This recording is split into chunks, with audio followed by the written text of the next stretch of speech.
वर्ष जेव्हा झालं तर तेव्हा ह्यांचा 25 डिसेंबरला माझ्या मिस्टरांचा वाढदिवस असतो. तर मी आमच्या सगळ्याचे मित्रमैत्रिणींचा ग्रुप आहे 20-25 जणांचा, त्यांना सगळ्यांना घरी बोलवलं होतं आणि मी सगळे पदार्थ बिना तेल तुपाचे केले होते. त्याच्यामध्ये बिना दही वडे केले होते, बिना तेल तुपाचे दही वडे केले होते, बिना तेल तुपाचे बिना तेलाचे दही वडे, आणि मी डेमॉन्स्ट्रेशन पण दाखवलं त्याच्या बऱ्याच ठिकाणी. बरं, वडा तळलाच नाही तर कसा? नाही, तर ते छोटे छोटे इडल्यांचं इडली छोटे छोटे इडलीचे, तर ते सगळ्या डाळी रात्री भिजवून ठेवल्या, त्यांना फर्मेंटेशन आणलं आणि त्याच्यामध्ये सगळं जे आपल्याला आलं लसूण मिरची सगळं घालून ते छोटे छोटे इडल्यांच्या ह्याच्यामध्ये आणि त्याच्यानंतर त्या दह्यात टाकले आणि मग दही वड्यावरती जे जे ते सोकून घेतलं पूर्ण पातळ दह्यामध्ये. तसे आपण पाण्यातून वडा काढतो तसं ते. आणि त्याच्यानंतर ओळखायला नाही आलं कोणाला की ते त्या रेसिपी मी बऱ्याच ठिकाणी त्याचं डेमॉन्स्ट्रेशन पण दाखवलं. तर कोणीच ओळखला नाही. मी यांच्या वाढदिवसाला सगळ्या बिना तेल तुपाच्या वस्तू केल्या होत्या, ठिकाणी ओळखला नाही म्हणजे की हे बिना तेल तुपाच्या. मग सगळ्यांना सांगितलं की आमच्यात तेल तूप घातलेलं नाही आहे आणि अशा आम्ही वर्षभर असंच खाल्लेलं आहे. आज म्हणजे आजकाल हेल्थ कॉन्शियस सगळेच झाले आहे आणि तब्येतीमुळे तर तुमच्या रेसिपीची पुस्तकं तर पटापट खपली असेल सगळी. नाही, पहिले माझे ना 10 पुस्तकं जे झाले सगळे मी 1,000 केलेले आहे, त्याच्यामुळे माझे पूर्ण संपलेले आहे. आणि बिना तेल तुपाच्या पुस्तकाला इतका प्रतिसाद मिळाला की मला परत 1000 छापावे लागले. अरे बापरे. आणि ते पण आता संपलेले आहे. आता बरेच जण डिमांड करतात पण माझ्याजवळ नाही आहे. मग तुम्ही नवीन आवृत्ती का नाही करत किंवा नवीन रेसिपी करा? नाही, नवीन आता नाही करायचं काही, कारण हे आता एका वयानंतर लिमिटेशन होतात. त्या सगळ्यासाठी प्रोग्राम द्यायला जावं लागते, लोकांशी संपर्क करावा लागतो. प्रोग्राम दिल्यानंतर असं मी सगळ्या BEd कॉलेजचा प्रोग्राम द्यायचे, नागपूरच्या केवल रामाणी विद्यालय. तर ते झाल्यानंतर ते असं होऊन जायचं, म्हणजे प्रोग्राम दाखवायची, डेमॉन्स्ट्रेशन द्यायची, तर तेव्हा सेल व्हायचे होते की लोकांना समजायचं की नाही खरंच चांगलं लागते असं. तर केवल रामाणी विद्यालयामध्ये माझं मयूर शतक पुस्तक दिलं होतं मी त्यांना भेट. तर त्यांनी BEdच्या विद्यार्थ्यांना 6 महिने माझ्या पुस्तकामध्ये वेगळं मटेरियल कॉलेजने प्रोव्हाइड केलं.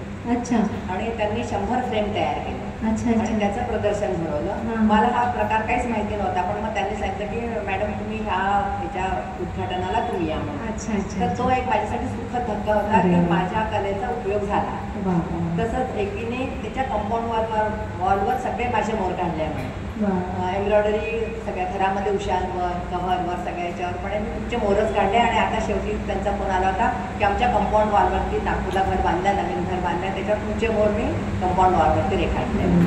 बघा, हेच म्हणतो स्वानंद म्हणजे हाच आहे, आपल्या आनंदासाठी केलेला इतरांनीही त्याचा इतका आनंद झाला, त्याच्यातच माझा आनंद. बरोबर आहे, बरोबर आहे. आणि माझी कला म्हणजे आध्यात्मिक आवड असणाऱ्यांना त्यांच्यापर्यंत पोचावी, पाककला ज्यांना आहे शौक त्यांना पाककलेचं मिळावं, लोणच्याची आवड असणाऱ्यांना लोणचं. तर माझा पैसा हा कधीच हेतू नव्हता.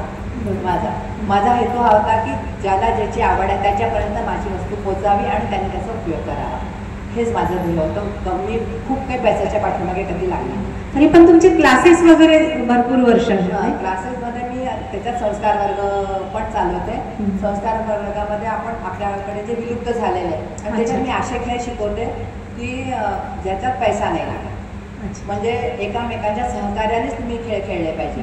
त्याच्याशिवाय म्हणजे सहकार्य वाढलेलं आहे, समाजासाठी काहीतरी उपयोगी. जे आपण लहानपणी आम्ही लोक लहानपणी भावलावरीचं लग्न आहे, दहीहंडी आहे, तर ते मी संस्कार वर्गामध्ये पारंपरिक खेळ तर हे मी आमच्या संस्कार वर्गामध्ये केले. आणि मुख्य सगळ्या पालकांनी खूप उत्स्फूर्त होत आहेत. त्या ग्रुपमध्ये सगळे डॉक्टर लोकांची मुलं होतात सगळे. तर सगळ्या जणांनी इतक्या हौशेने म्हणजे त्याच्यामध्ये असं सांगायचं की खान डॉक्टर आहे ना, त्यांची पण मुलगी होती, सगळे संस्कृत लोक शिकायची हे ती लग्नात सगळ्याला दहीहंडीच्या यायला पण कृष्णा सगळा भूमिका बनवून आली. तर हा आनंद आहे की आपले लोक तर आपण करतो पण इतर लोक पण आपल्या याच्यात सामील होतात. आम्ही त्या लग्नाचं घोड्यावरून वरात आणली. तर डॉक्टर पोटदुखे ना प्रसाद पोटदुखे त्यांची मुलगी तिला आम्ही मुलाची आई केलं होतं. तर त्यांनी घोड्यावरून वरात आणली वरमाई म्हणून. आणि डॉक्टर भरतच्या मुली दोघी जणी त्या राम भरतच्या म्हणजे लहान मुलांना हा सगळा संस्कार आहे. सगळ्या नववार पातळ नेसून हे घालून सगळ्या वधू त्यांना आलं होते, असे 2 पक्ष केले अरे होते. वा. मंगलाष्टक सगळं पूर्ण म्हणजे तो लग्नाचा सीन पूर्ण तुम्ही पूर्ण क्रिएट आम्ही केला. केला. तर या संस्कार वर्गात संस्कार वर्गामध्ये तो मी निशुल्क घेते. संस्कार वर्गाचे मी पैसे आताही सुरू आहे का नाही, संस्कार आता मी वर्ग? आता फक्त 2 महिने उन्हाळ्याचे 2 महिने की कारण माझी कपॅसिटी कमी पडते बरोबर. किंवा दगदग होत नाही माझ्याच्याने. आणि मुलांचं सहकार्य त्याला छान लागतं. आणि ह्याच्यामध्ये मला नीता पंतनं संस्कार वर्गामध्ये त्या याच्या मला मदतीला 2 म्हणजे वर्ष तुम्हाला मदत मला करतात मदत सोबत. करायला, तर त्या पुष्कळ मुलांचे खेळ घ्यायच्या किंवा सगळ्याच्यात मला त्यांनी सहकार्य केलं तिथे. अच्छा. तर म्हणजे अशा मला चांगल्या गोष्टीला चांगले लोक मिळतात आणि सहकार्य करतात. तसंच माझ्या क्लासमध्ये पूजा चंदात्रे आहे, कंचन तरासे आहे, ह्या मुली सतत मला मदत करतात. त्या अजूनही मदतीला आहे. मला मदतीला माझ्या मुली, माझ्या बहिणी सगळ्या मला सहकार्य करतात. अरे वा. मी काही लेखन वाचन केलं तर काही लिहिलं तर मी पहिल्यांदा माझी जाऊ राहते माझ्या बाजूला प्रतिभा कळवणकर, मी तिला वाचून दाखवते आता बरोबर आहे का काही सांग किंवा तर असं मला सगळ्यांचंच सहकार्य आहे. तुमचा असा एक जीवनाविषयक दृष्टिकोन सांगा. म्हणजे तुम्ही इतकं जीवनाविषयक दृष्टिकोन, तुम्ही आता इतकं सगळं सोसलं आहे म्हणा, तब्येतीने म्हणा, घरात राहून एवढं अध्यात्माविषयी लिहिलं आहे, कलेविषयी लिहिलं आहे, तर कुठलं तरी तुमचं असेलच की जे आमच्या कलेसाठी म्हणजे कलेसाठी मन निर्मळ पाहिजे. तुमचा आत्मा पवित्र असावा, बुद्धी तेज असावी, विचार उच्च असावे, शरीर निरोगी असावं, जे माझं नाही आहे. कारण मला सगळेच आजार आहे, मी सगळ्याच्या औषधावरतीच खरं म्हणजे जगते. ज्ञान तुमचं विवेकी असावं, साथ तुम्हाला गुरूंची असावी, आशीर्वाद तुम्हाला परमेश्वराचे असावे. ते मला आशिष देवांचे आहेच. आशिष देवांचे आशीर्वाद सगळ्यांनाच आहे. कर्तव्यात तत्परता असावी आणि कृती उत्साही असावी. असं ज्या व्यक्तींमध्ये असेल तो व्यक्ती लाखात पण. बरोबर.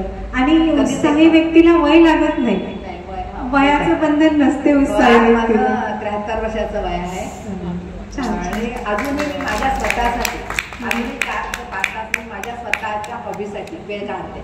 मग तो वेळ जर दिवसात नाही मिळाला मला तर मी तो कवर रात्री उठून करते किंवा पहाटे लवकर उठून करते, पण मी माझे छंद जोपासते अजूनही. आणि तुम्हाला आवड गाण्याची वगैरे? हे सगळं आपण कलेचं करताना आपल्याला काहीतरी लागतं सोबत गाण्याची. तर गाण्याची आवड आहे मला. म्हणजे मी गाणं शिकायला गेली होती आणि त्यांना सांगितलं ज्या गाणं शिकवणाऱ्या होत्या की मी गाणं म्हटल्यानंतर माझ्या देवाला आवडलं पाहिजे, इतकंच मला शिकायचं आहे. की मी म्हटल्यानंतर निदान त्या देवाला तरी आवडलं पाहिजे, बाकी तर मी मला कुठे म्हणायचं नाही काही नाही, पण मी जे काही म्हणेल असं बेसुरी नको म्हणाला, भक्तीमध्ये म्हणेल काय म्हणेल.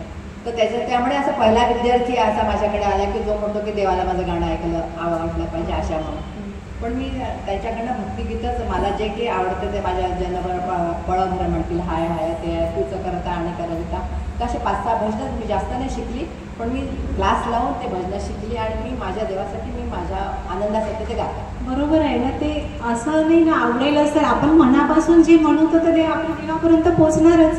मग आपला आवाज कसाही असो, कारण कसं असं तरी मला स्वतःला ऐकवतो ना आपला आवाज, तो निदान बेसुरा नको ना.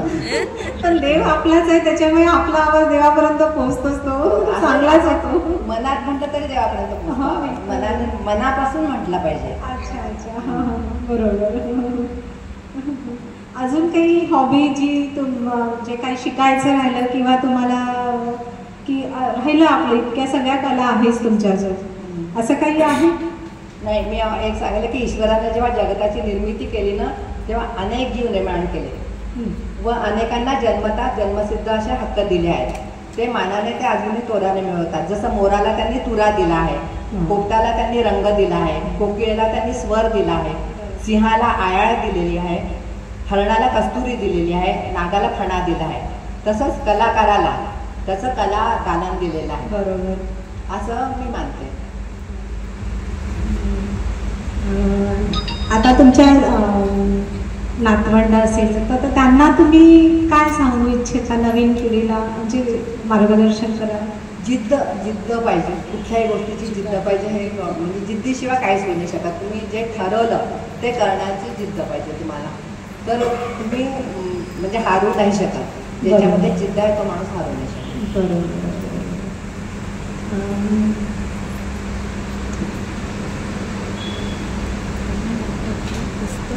अजून काही तुम्हाला सांगायचं असेल रसिकांना? नाही, एक म्हणजे असा गमतीचाच प्रसंग माझ्या आयुष्यात घडला. जेव्हा माझी लिम्का रेकॉर्डमध्ये माझी निवड झाली तेव्हा आम्ही नुकतंच इथे आलो होतो. माझी काही विशेष कोणाशी ओळख वगैरे नव्हती. आमची नाली चौक झालेली होती. तर मी आपल्या ते चौक काढत होती, काही कोणी नव्हतं माझ्याजवळ आणि तितक्यात 2 जीप आल्या. त्याच्यामध्ये लोक वरती 5-6 उतरले. मला समजलं नाही कोणाकडे आले हे लोक. ते म्हणे अरुणा खमकर कुठे राहतात? तर मला इतकी लाज वाटली की माझ्या हातामध्ये झाडू गाडी आणि मी त्या नालीमध्ये घुसवते. अशाच्यात ती आली तिथे. त्यांनी कॅमेरे बिमेरे सगळं घेऊन आले होते. मी त्यांना म्हटलं तुम्ही आतमध्ये जा, मी येते 5 मिनिटामध्ये. मग मी मागच्या दाराने आतमध्ये गेली, थोडीशी टामटूम केला आणि मग प्रसार माध्यमांसमोर यायचं होतं. मला ना तुम्ही तिथे कशासाठी आल्या? मग ते म्हणाले की आम्ही मग मी त्यांना म्हटलं नमस्कार, मीच आहे अरुणा खमकर. ते थोड्या वेळ चक्रावून गेले. बाई आता तिथे बाहेर